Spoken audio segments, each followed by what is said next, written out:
We will begin. Okay, hello everyone and welcome to our LSA forum. This is our first edition for 2022. We're already into the new year. As usual, we would ask that all mics be muted so that we can hear our speakers clearly. So please do mute your mics, everybody. Please try to refrain from scribbling on the screen if you can. If you have a question, please feel free to put your hand up or write it in the chat, and Harmeet and I will monitor the chat. And I know we've got Rohit as well, who I've roped in unknowingly. We will not discuss names or school names or cases, but you can talk about needs, barriers, or ask any questions you have around practice. We are all in similar, and I would make recommendations.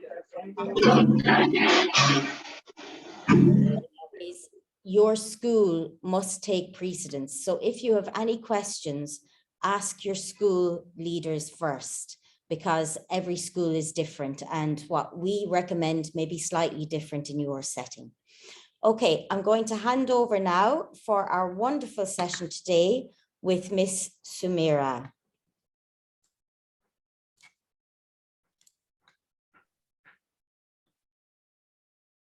Thank you, Ms. Catherine. Hello, everyone. Good evening. I'm Sumera, and like Ms. Harmeet said, that this is an LSA forum, and the presentations here that you find are by LSAs.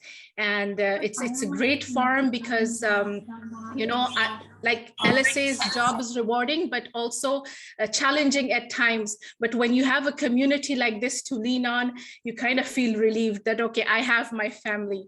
So I'm loving this community here. I'm going to share my screen now. Okay.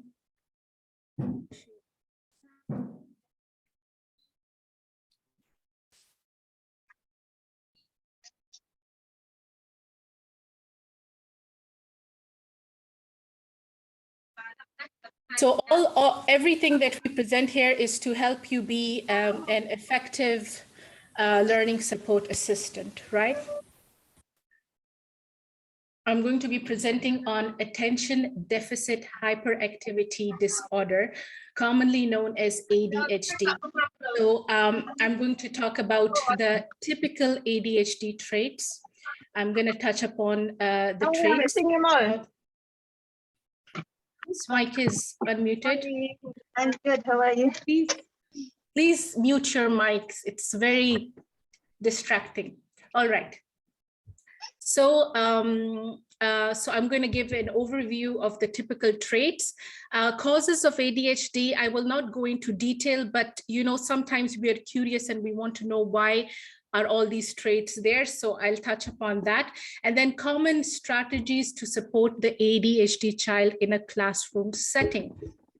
All right, because we LSAs, we work mostly in schools and we need to support our child in classrooms. So what strategies, what interventions, what preventive measures we can take to support the child that shows ADHD traits. Okay, just to begin with, I normally start my presentation with a nice video, but this time I wanted to start with this picture and read out a poem to all of you. And I'll tell you why I'm reading this poem out. It will show typical ADHD traits of a child. And as I read this poem out to you guys, I want you to identify those traits and maybe scribble it with you. And I'm gonna come back and ask you guys, yeah? Oh. So, all right, the poem goes like, Phil, stop acting like a worm. The table's not a place to squirm.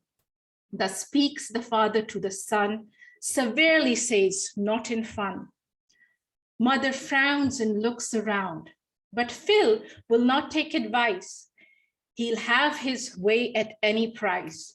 He turns, he churns, he wiggles and giggles. Here and there on the chair, Phil, these twists I cannot bear. After which Phil leans back on his chair and grabs the cloth, and everything falls down along with, him. So this is a typical ADHD child that is mentioned in this book called Fidgety Phil. It was written in the mid 1800s, okay? And so this ADHD term is not something new, all right? This has been discovered years ago, centuries ago, yeah? But now there is much more awareness. So a German doctor and poet called Heinrich Hoffmann wrote this book for his 3-year-old child, and he has, written poems about all the misbehaviors of children, okay? So which was very amusing and interesting, but also depicted a lot of traits that an ADHD child would depict, yeah? And then half a century later, a British pediatrician, Dr. George Still, was the one who gave a lot of lectures and released a lot of papers on ADHD. So ADHD is fairly a new term, but first it was called a hyperactive disorder. Then it was called attention deficit disorder, but now they have combined 3 traits that I'm going to talk about.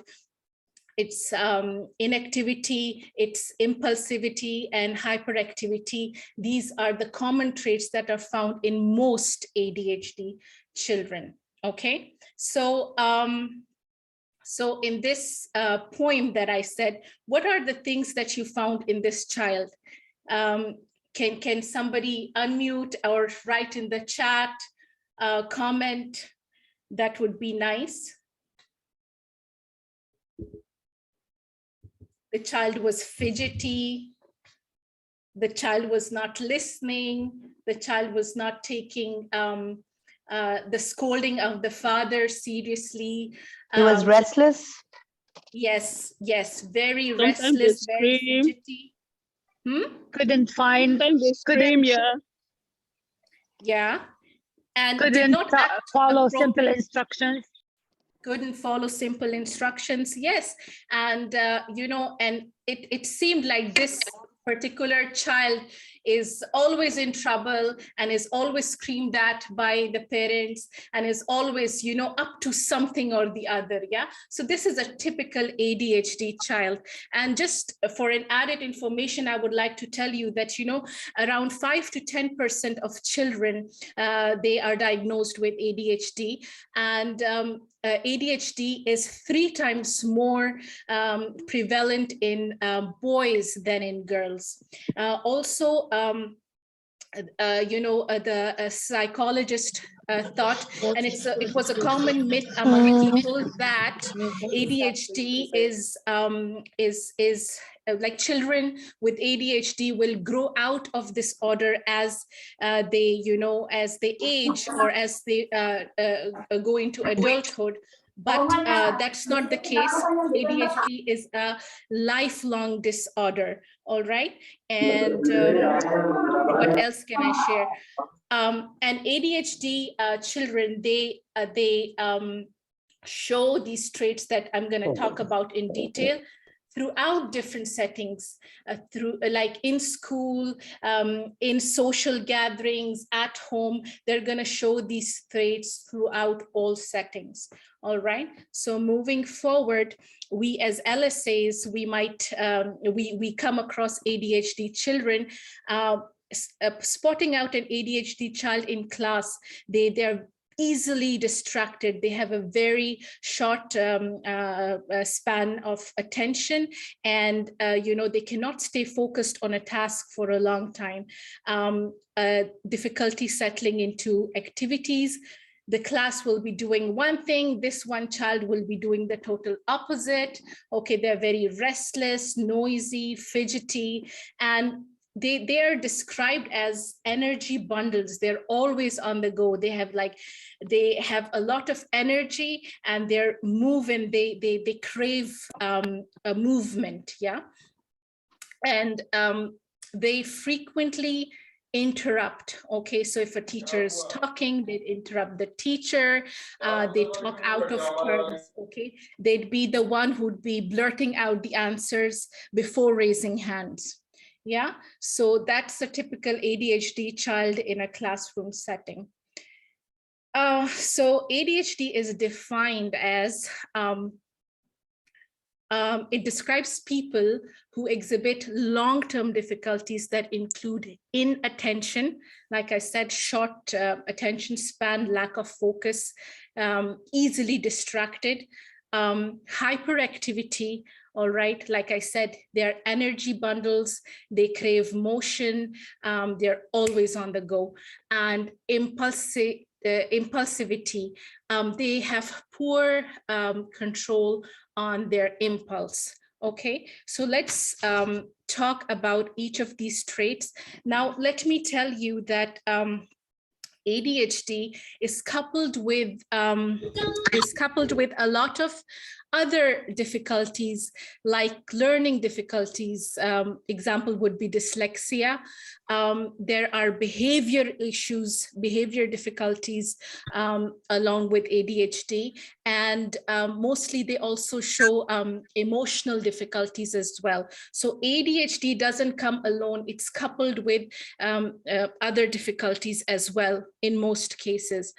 But in this presentation, just for simplicity's sake and just to introduce you guys to ADHD, we are going to study ADHD alone, and just these 3 characteristics, we're gonna go into them in detail and see how these 3 characteristics will reflect in a classroom setting, and how as LSAs we can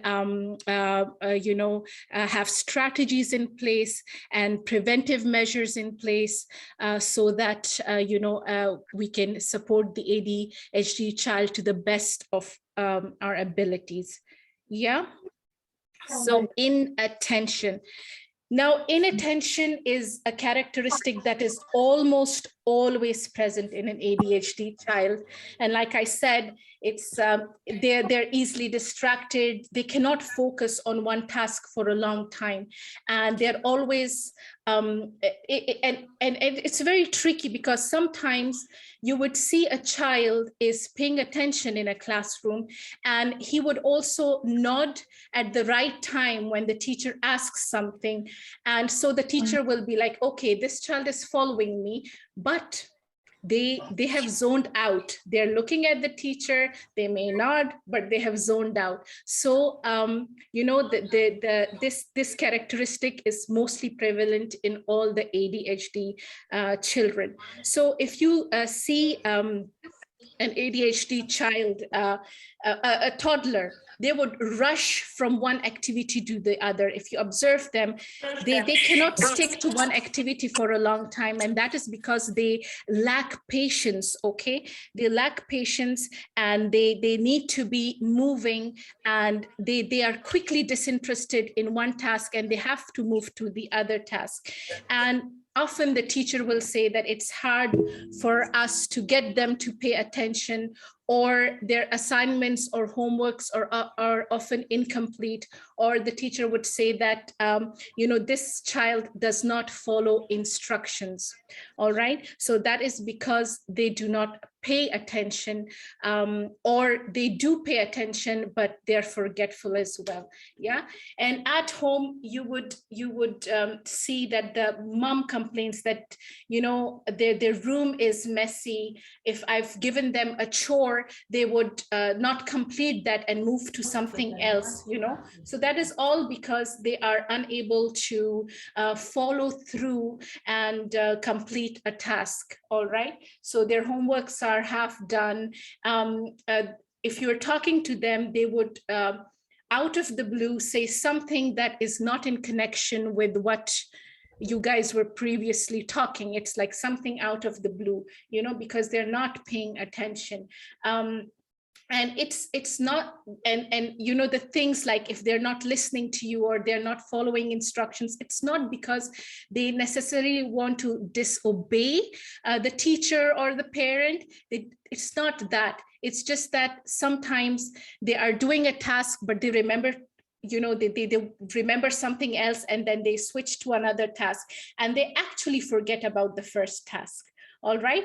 Or they do want to, they understand the task, but they are reluctant to follow through, so they don't want to do it, So distractibility is one of the major trait. But one should also know that distractibility is not present at all times. There are children with ADHD that how can I say, they do pay attention to the tasks that they love. For example, there's an ADHD child that loves animals. You'd see that that child plays for many hours with its pet, yeah? Or if there's a child who loves video games and he can spend all day in front of the computer.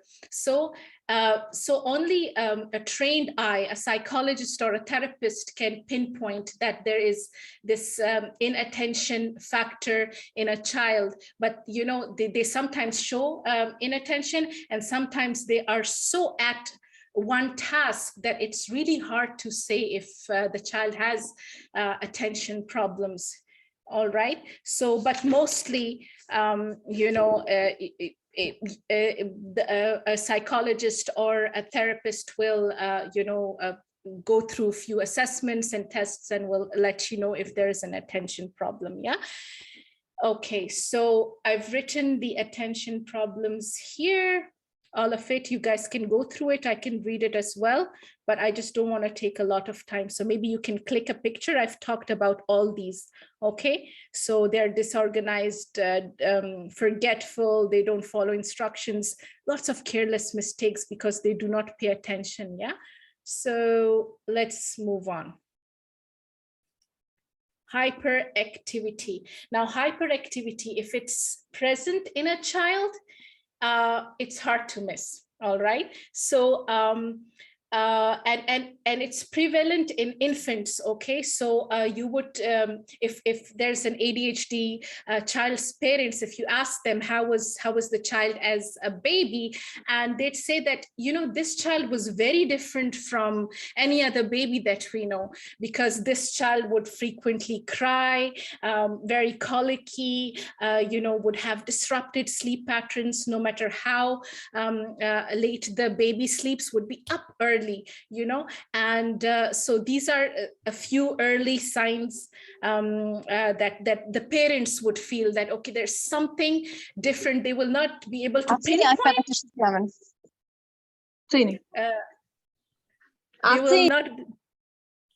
They will not be able to pinpoint, but please mute your mics. Thank you. So they won't be able to pinpoint, but they know that something is different about our child, yeah? And as toddlers, like I said, they're always on the go. They're energy bundles. They crave motion. They are very restless. If in a classroom you're looking at an ADHD child, they would want to not be sitting all the time, all right? They'd want to walk around the class, and they just suddenly get up and start walking or running around the class. Even if they are told to sit, they would be fidgeting with a fidget toy or with a pencil, or tapping their feet. They'd be like, they'd crave the motion, and they, like the toddlers, if you see, they lose interest in their toys. They move around very quickly. They can't even sit still in front of the TV, They're very disruptive. Anything that comes in their sight, they destroy it. I've met this lovely family who has an ADHD child, and the mother was explaining that this child is a little Hulk, and he would just destroy anything and everything that comes in its way. So that's how the parents describe an ADHD child. They're very disruptive. They're very they over talk. All right, they're very talkative as well. So these are some hyperactivity traits, and I've written this as well. I'm going to go through it quickly. Constant motion, we've covered that. Cannot stay seated, fidgets, squirms, talks too much, often runs, jumps and climbs when it's not permitted.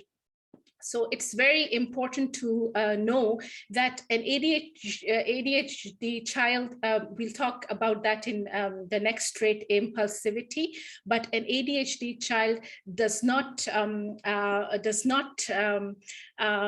take warnings seriously. For them, the warnings don't matter because they will do what they want to do. Okay, so we'll talk about that.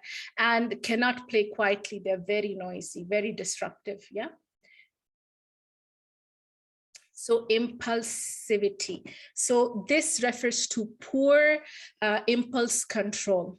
So if an ADHD child gets upset, God help you. Okay, so that is why I've worked with an ADHD child for it's my 3rd year now, and just so that there are no behavior problems, I have a lot of systems in place, lots of preventive measures in place so that the tantrum doesn't happen. So what happens with the ADHD child is, we know that every child, they will act without thinking, right? And they will not think of the consequence, but just because they want to do something, they'll do it. That happens with every child. But with age, a child learns to control that impulse. You know, they know that if I am going to do whatever, maybe my parent would get upset or my teacher would get upset, and I'm not supposed to do this because I have been told several times not to do it. So they learn with age. With an ADHD child, they don't care. They seem not to care.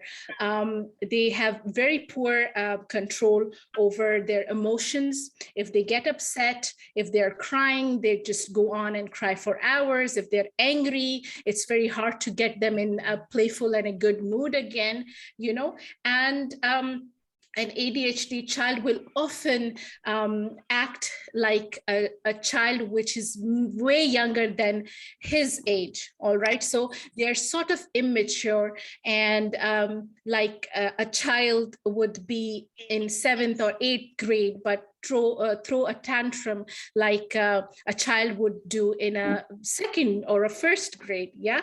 So they act very immature, not according to their age.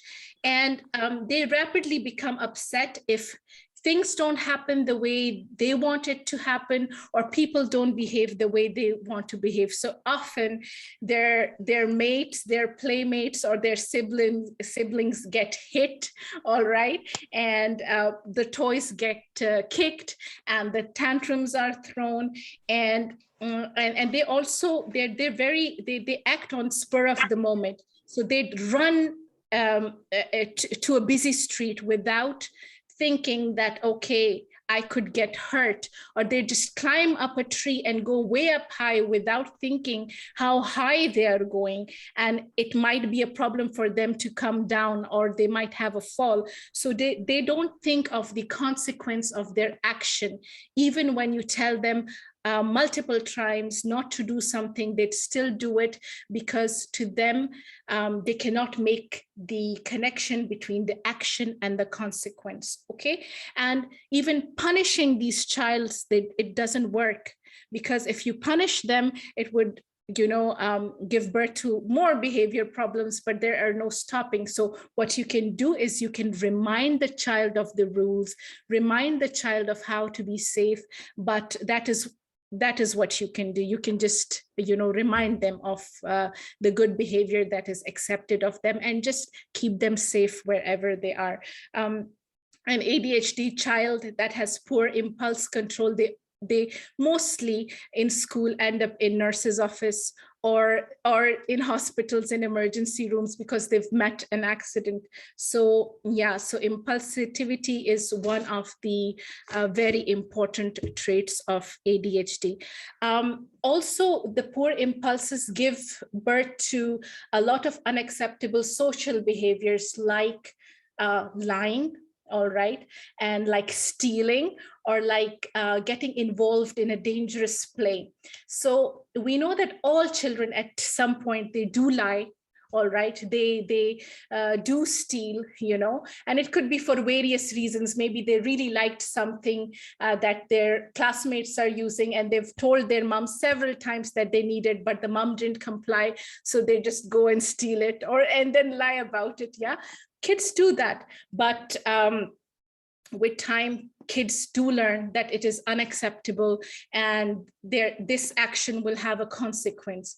But an ADHD child will steal, will continue to lie whenever they think it's appropriate, and also involve themselves in a dangerous play. Regular children, if they see a match box, they will not attempt to lit it, okay, because they know it's not you know, right to do it, or it will upset their parents, or something wrong could happen.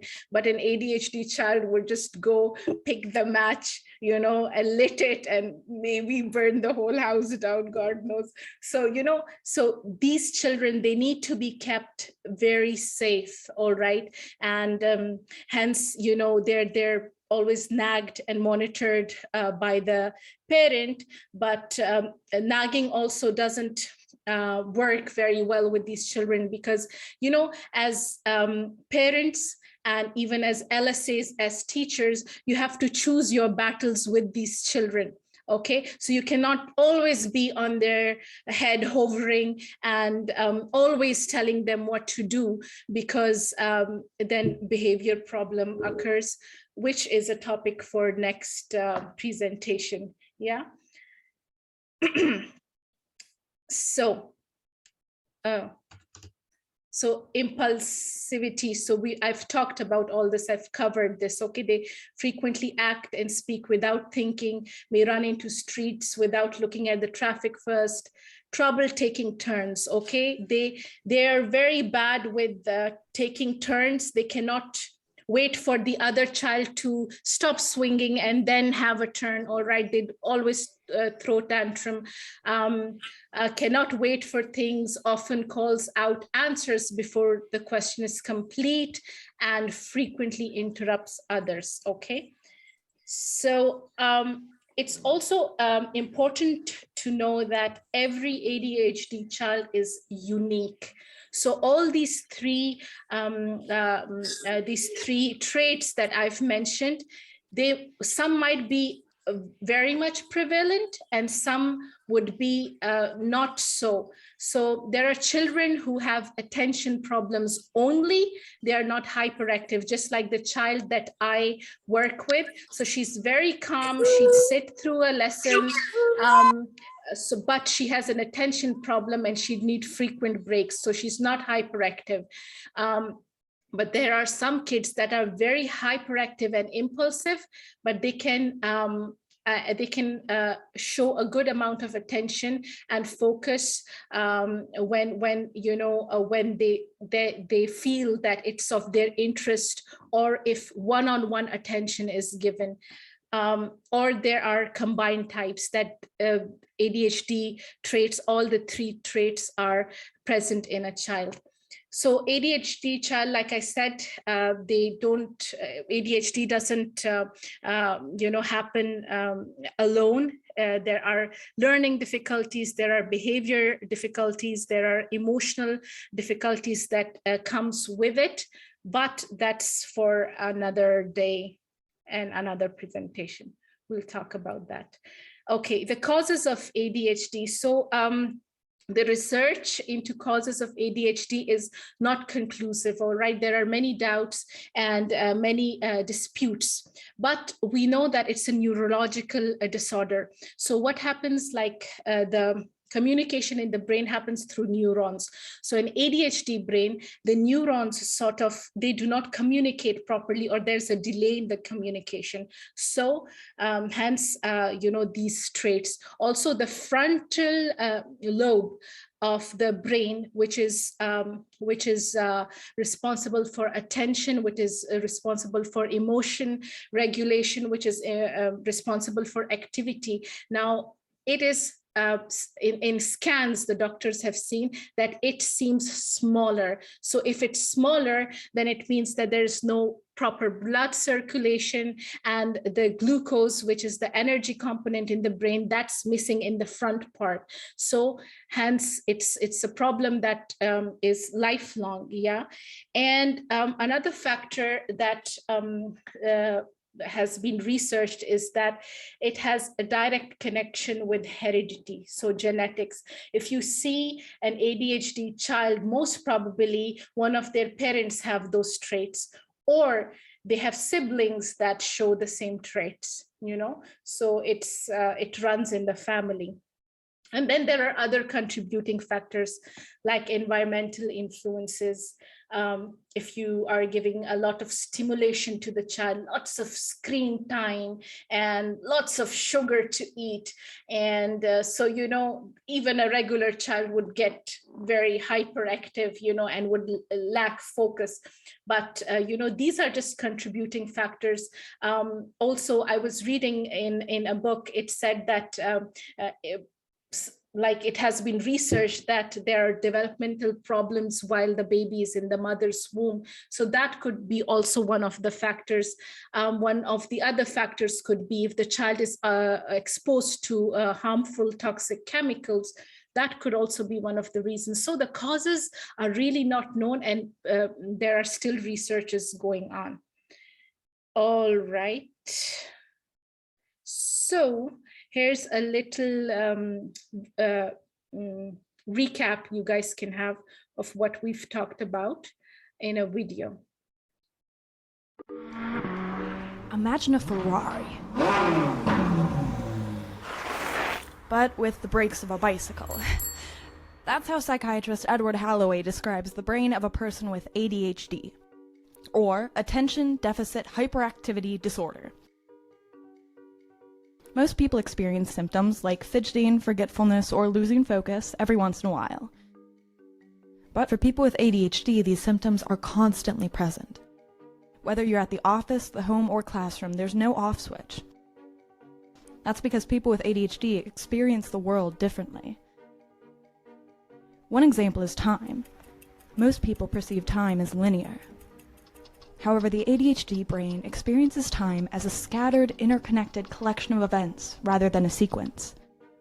The cause of this is neurological. ADHD brains look and function differently from normal brains. MRI scans have shown that ADHD brains have a smaller prefrontal cortex, which is often referred to as the brain's control center. For normal brains, concentrating causes activity to increase in the prefrontal cortex. But for ADHD brains, the more they try to concentrate, the less activity there is. ADHD brains also have lower levels of dopamine. Dopamine helps control the brain's reward and pleasure centers, and regulates movement and emotional responses. Low dopamine makes it extremely difficult for ADHD brains to stay motivated. They're naturally compelled to seek stimulation, causing focus to drift easily. Much like a Ferrari with bicycle brakes, the ADHD brain is powerful, but difficult to control. With proper care and maintenance, both can be managed.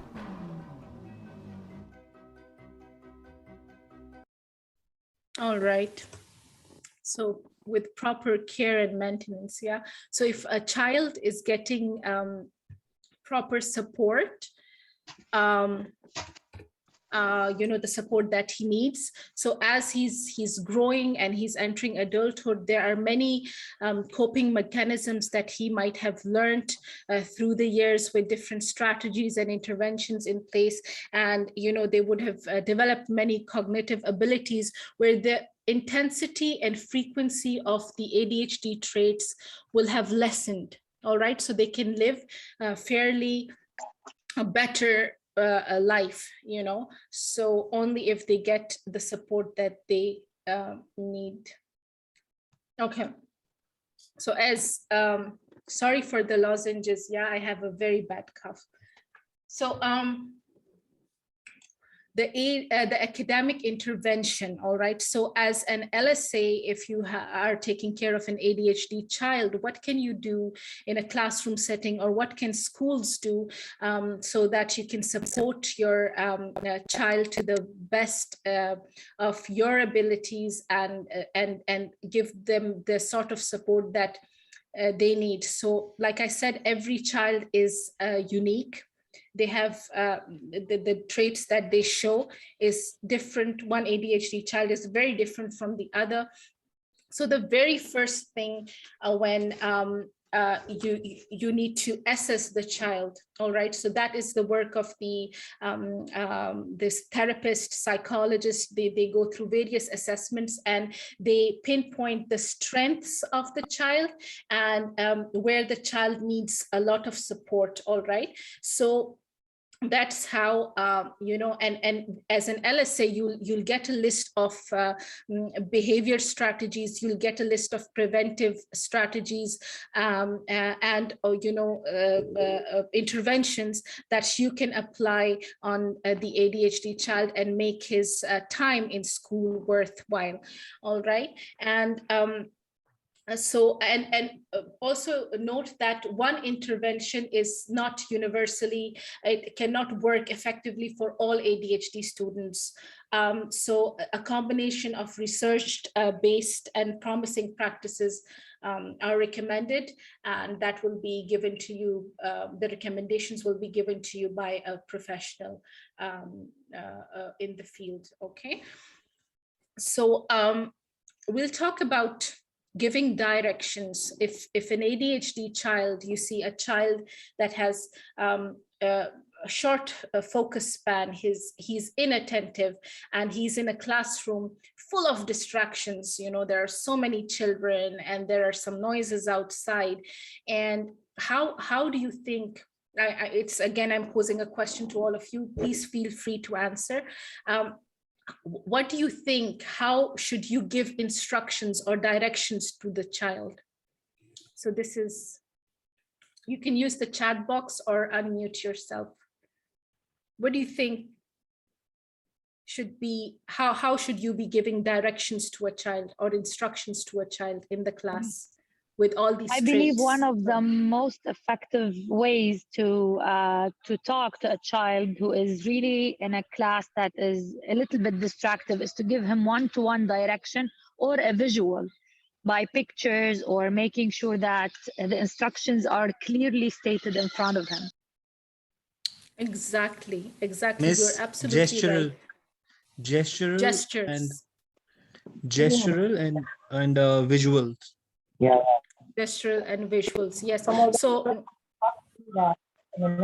Yeah.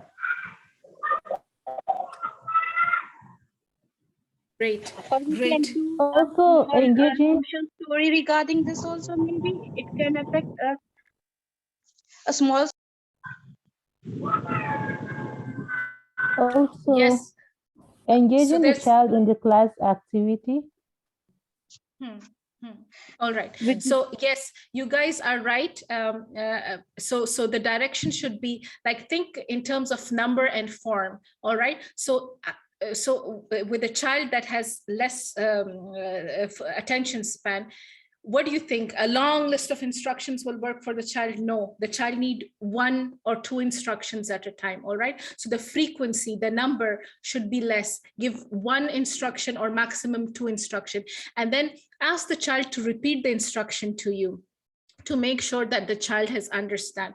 And then, of course, you guys mentioned it could be visual aid, all right? You can have it in written form, it could be visual aid, or it could be verbal cues that you give to the child so that the child knows what is expected of him, all right? And the written and the visual, you could put it on the desk or a wall where he can, you know, refer to it back and forth while doing a task. So this would be most beneficial if the task is long, so they tend to forget what they're required to do, and they would go back to the instructions in place, whether it's visual, whether it's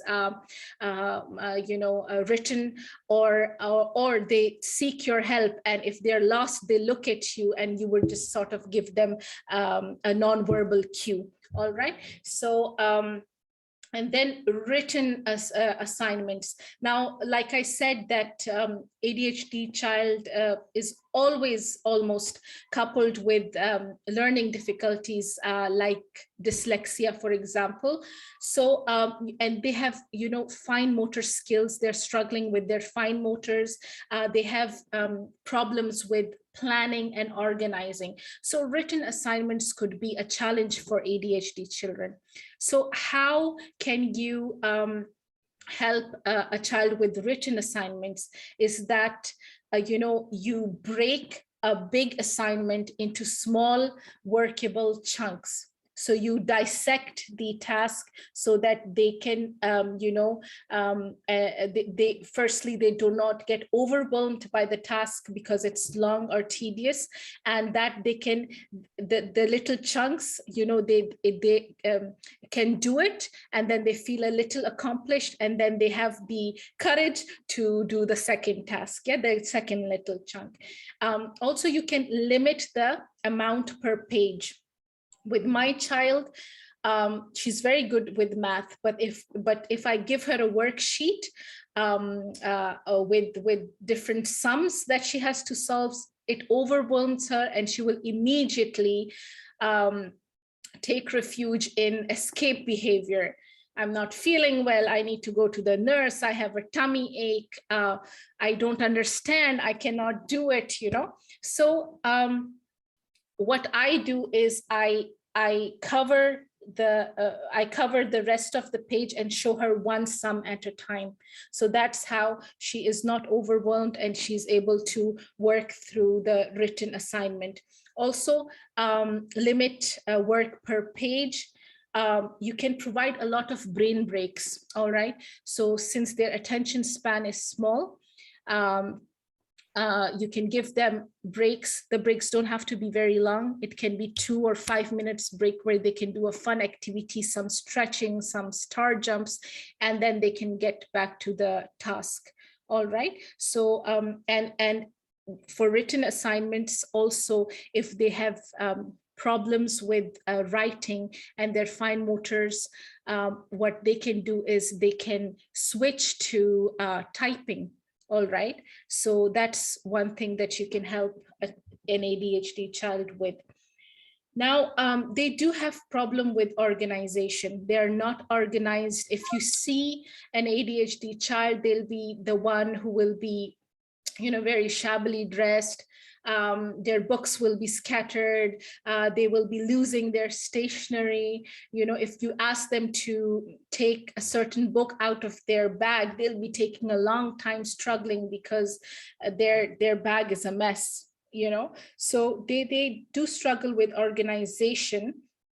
So what you guys can do as LSAs is, give them, help them with organizing their day. Obviously, schools have routines that are in place. They have rules that are in place, and the environment is quite organized and set for learning. So you can, stick their timetables on the desk, so they know what comes next, so they are not overwhelmed. You can stack their books properly in their cubbies. They can have colored folders, different folders for homework, different folders for classwork. Extra books can be replaced by ebooks. All right, so if they have 4 or 5 books, find an ebook version of it and download that on their laptops, their devices, and have a checklist in place. Oftentimes, child will forget to bring, they've brought their devices, but they've forgotten their charger. They've brought their books, but they've forgotten their stationery. So have a little checklist in place. So when they are coming to school, they go through that checklist and see, nothing's missing in their bag. Use of calendar is one thing that, can help them stay more organized. So these are little things. You can be as creative as you want to be with these things. Then is peer tutoring. Now, this is very important because it not only helps the child learn in class, but it also helps the child with social skills. So instead of an LSA hovering around on the child all the time, encourage the child to be with a classmate who is very attentive and loves learning, so that energy can be transmitted to the ADHD child as well, and they'd learn together. You know, the peer could encourage your ADHD child to be more attentive, and if he's drifting away, the child would bring him back, you know.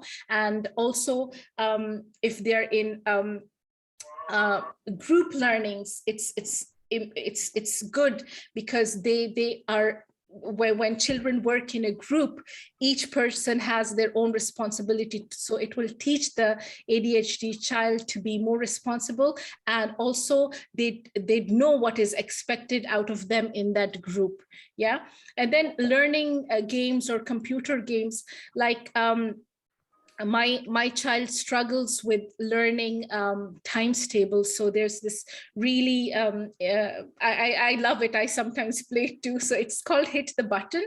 And I sometimes play it as well with her. And it's a lot of fun. So she learns, you know, her times table. She learns skip counting, you know, and other things. So those computer games and learning games can come in handy, especially when there is transition in the class, or there's a wait in the class. ADHD children, they lack patience. So during that time, if there's a transition or the teacher asks everyone to be quiet and or read, and this child needs some stimulation or needs a break, then these computer games can come in handy. And their seating arrangement is very important. Don't make them sit near the window. They'll be gazing outside the window. Don't make them sit with peers who will disrupt them. All right.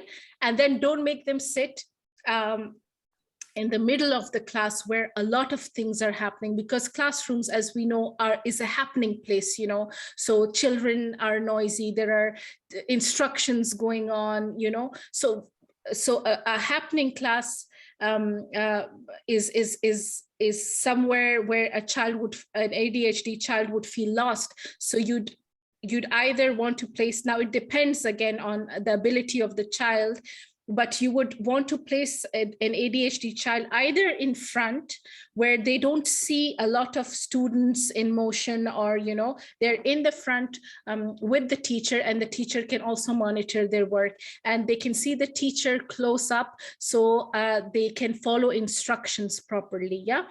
Or if the child craves movement, then that child should be placed at the end of the class, where when they want to move would not disrupt the whole class. So that's the thing. And if a child requires frequent breaks, then that child should be placed near the door of the classroom, so that when the child is leaving for his breaks, then the classroom is not disrupted. So these are some things you guys can keep in mind. Behavior management strategies. The teachers must have taught you 5, 4, 3, 2, 1. This is my favorite. It always works, and I'm surprised. And sometimes I feel, you know, when I started working with my child, I thought she was in grade 5 then, and at 5, 4, 3, 2, 1 would work. Now she's in grade 7, it still works. So it just surprises me. Behavior charts, you can work with behavior charts. You guys can, you know, think of a reward system, what the child likes, reward them that way. Choice itself is a reward. So if you give a child choice, okay, this is the assignment, do you want to do it in a written form? Do you want to make a poster, or do you want to do it in a video form?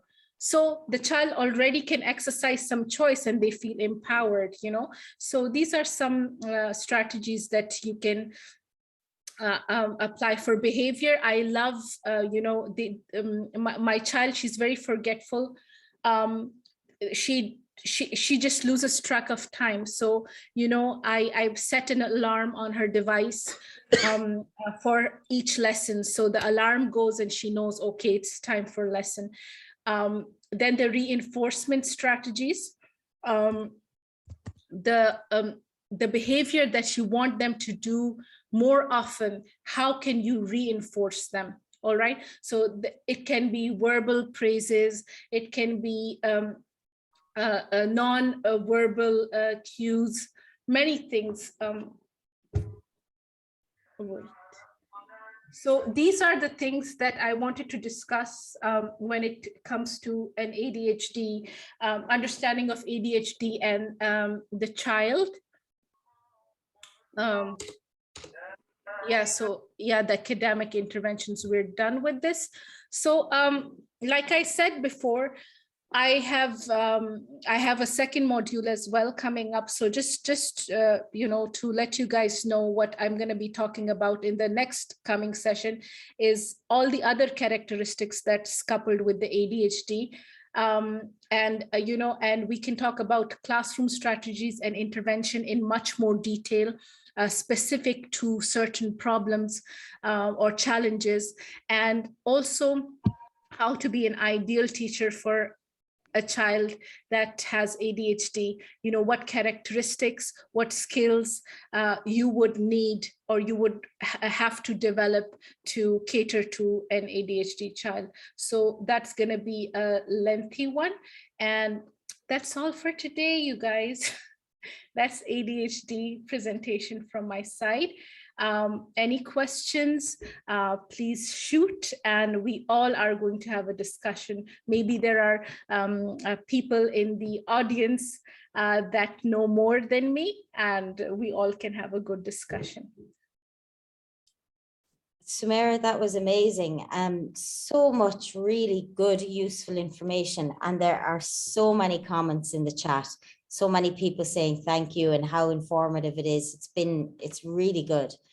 I don't see any questions now. I hope I'm not missing any. I don't think so. I've looked through as well. It's more everybody saying thank you, and yeah. Again, So, well done, Sumera. It's an amazing, amazing session.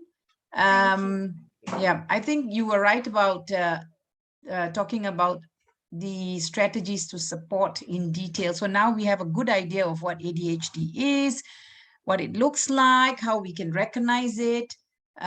Also, some of the strategies you touched on were really good. And I love the way everybody else was putting in ideas and suggestions. We had about 140 people on, so we've reached quite a few of you. And I hope it helped and it made you a little more confident about helping with anybody who has got ADHD. I'm sure it's such useful tools and tips, really good. And everyone, thank you so much.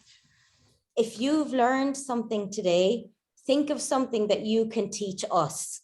Because if you have some expertise or ideas that work for you in the class with any kid, please do share with us so that we can all learn from each other. If anybody wants to join our WhatsApp groups, you can for sure. And I've put our names in the chat, so our LinkedIn profile. So Ms. Harmeet and I are quite active on LinkedIn. We post a lot of information about inclusion, and you'll find links to our presenters as well on our profiles. So you can follow everybody and we can all learn together. Right. And like I said, I am looking for more people to come on and help to support each other by giving sessions like what Sumera's done. The field of inclusion is huge. We can do presentations until the cows come back, and we'll never learn enough. I've been in inclusion for 30 years and I'm still learning every day. So it's the same with you. Come send me a message on LinkedIn or on info@incluzon.com. or even a direct message to me and tell me that you want to come on and do the training and you would like to do a presentation. Give me a topic. Basically, it's strategies, strategies, strategies. What has worked for you? Because that is what everybody needs. Tell us what has worked for you. Because what you may have done is something that we've never thought about. I went back to Singapore to just recently, and I went to visit a school there, and some of the stuff that they were using, it was simple, easy stuff that you could get around the house. And after so many years, I was still so amazed that I didn't think of things like that. Why didn't I think of them? That's because they work with a different lot of children than what I do. But these are strategies that we can use in school, because remember, you don't have to buy all those fancy stuff just because you want to make it work. You can share with ideas that you have worked in our classrooms. And like I said, the LSAs are the most resourceful people I have come across. My LSAs have taught me so much. A lot of people are asking, can they join the WhatsApp groups? So guys, if you pop an email through to forum@incluzun.com, I've put it in the chat, we will add you to our newsletter. And this month, for the first month ever, we've started an LSA celebration. So we've done an LSA of the month, and we're opening that up as well to expand it. So please do pop us an email. We can add you then to the WhatsApp group from there.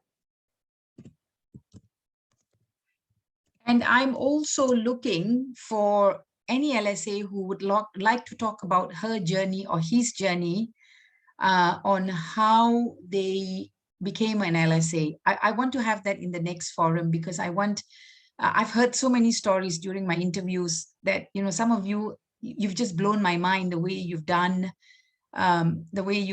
your own training, and the way you've pushed forward, and the way you stumbled into becoming an LSA.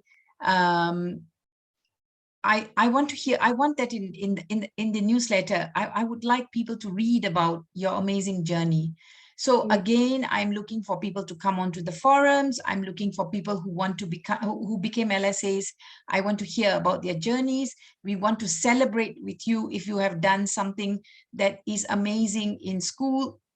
Tell us, send us pictures and do a write-up. No, if you are going to send us pictures of you working with the child, please do black out the face of the child, because there should be no names of the children, no names of the school, and no photos of the children directly.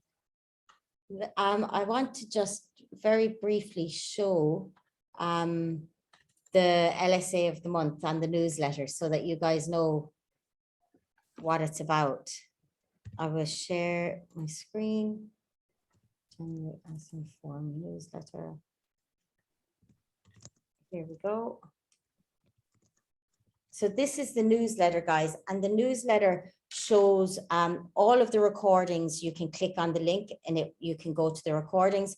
It shows lots of events that are happening around the Emirates, and they're all free events. We rarely put anything in there that's paid, some things, but mostly I try to find things that everyone can access, because I know particularly in these times, money can be tight. So we have the newsletter, all these different events, and this is the one, the LSA of the month. So showcasing some of the wonderful work that you guys are doing with students. It's really important that we let everyone know the amazing work that you guys are doing. So there's loads of stuff. So please do pop us an email. Oh yeah, by the way, everyone, there's a free day pass for Al Maya Island for anyone who is in Abu Dhabi this month. Okay, right guys, thank you so much. It's been wonderful. Thank you, Sumera. Thank you. Thank you, everyone. Have a lovely week ahead. And remember, we are always looking to place LSAs. Send us your CV. We have jobs coming up all the time. And we are going to carry on with this, supporting you and making sure that you are not alone. Remember, there is a huge LSA family send the word out to as many people as you can, and come and be a part of our family. And Remember, guys, Incluzun.com, INCLUZUN.com. We are on Facebook. Please do join our Facebook group, because we're going to start posting jobs on that. We're still trying to figure out social media, to be honest, but we're trying. guys, if anyone is or knows of somebody who is specialized in hearing impairments, can you please contact me, because I need help. Okay, thank you all so much. Have a lovely day, and we will see you soon. Bye, everyone. Thank you. Bye-bye. Bye. Bye. Bye, everyone. Thank you. Bye. Bye, everyone. Bye. Bye. Bye. Bye. Bye. Bye. Bye. Thank you. Bye. Thank you.